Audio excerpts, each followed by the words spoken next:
Everyone hated Glinda's makeup in Wicked, so this is how I would have done it. Just kidding, I gave AI a prompt, and this is the makeup edit it came up with. Yikes! So before I get into my edit, let's just go through the pictures, the stills from the Wicked movie, and go over the issues. First of all, the makeup's really inconsistent between scenes. She looks washed out in a lot of scenes. Her eyebrows disappear in certain lighting. And also, I have the suspicion that Ariana did the makeup herself because we see behind the scenes shoots with a makeup artist and the makeup looks a lot more refined and improved. And then we see her in the actual film in stills and it's not so good. There's a lot of dislocation between the eyelashes. She looks washed out. There's not enough blush. The nose contour is atrocious.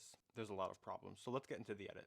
Now this is from the premiere. The makeup at the premiere is the same as basically throughout the whole movie.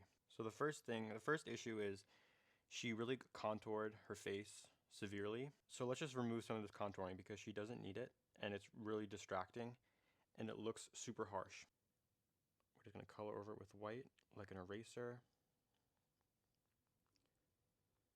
And she even contoured her forehead when she has a small forehead already. When you already have a lean face and or a small face, when you over contour, it could just make you look gaunt and it can be aging. And Ariana really just does not need it now. And she even did it in the temples to sort of give her that fox eye look, which I'm going to reverse because Glinda is a very like classical character. She's also supposed to be playing someone in high school, so it just doesn't really go to have such like glamorous makeup. So let's just, that's the full, and then we can just reduce the contour. Oh, we forgot the nose contour, of course. Get rid of that. I really can't stand this button nose contour that she's doing. It's just so distracting and it looks so orange in some of the scenes. I don't know what possessed her to do that. So right away, that's a lot better. The biggest issue is really her eyelashes because they're popping off in half the scenes. They're not blended. She has a 3/4 lash on. She's completely bare here. The lashes are too long on her face, so they're dragging down the corner of her eye. I'm just going to replicate doing a liner. You should always be tight lining your eyes when you're wearing a heavy false lash, especially in a movie. It's so obvious that her makeup was not professionally done for the movie. I think that Ariana tried to do some sort of method acting and she was trying to do her own makeup like as if she were actually Glinda. It's like, you're not, you're an actress in a multi-million-dollar budget film and your makeup choices are really distracting in the film. So see how that totally just tied that false lash in.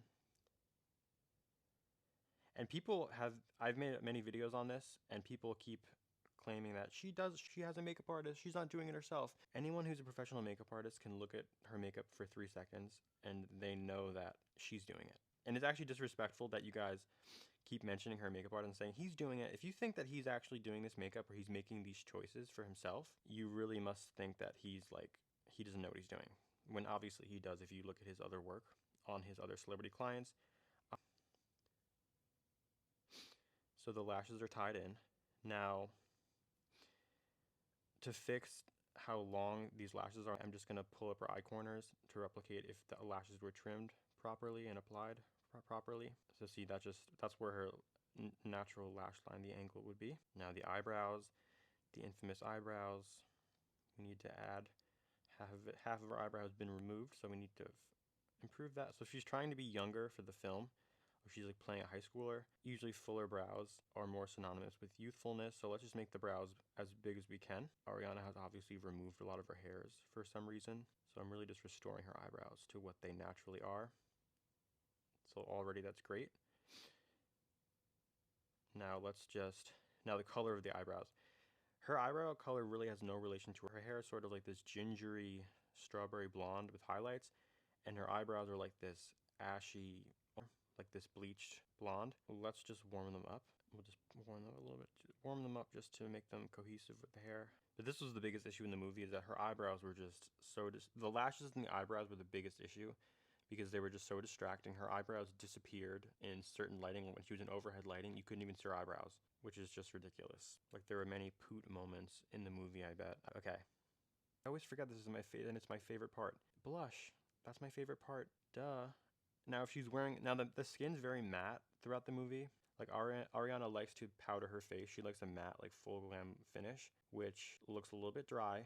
And that's why when you're doing a movie, makeup artists will opt for like really thin HD formulas, with a skin-like finish, because even if an actress is wearing medium to full coverage, you don't want it to be detectable, especially under HD cameras when you're being filmed close up, because like we saw in the movie, it's very distracting in some scenes, like how dry and cakey the makeup looks, which that's just what glam makeup looks like up close. But when you're in a movie, when you're in the context of a movie under HD camera, the makeup game is completely different.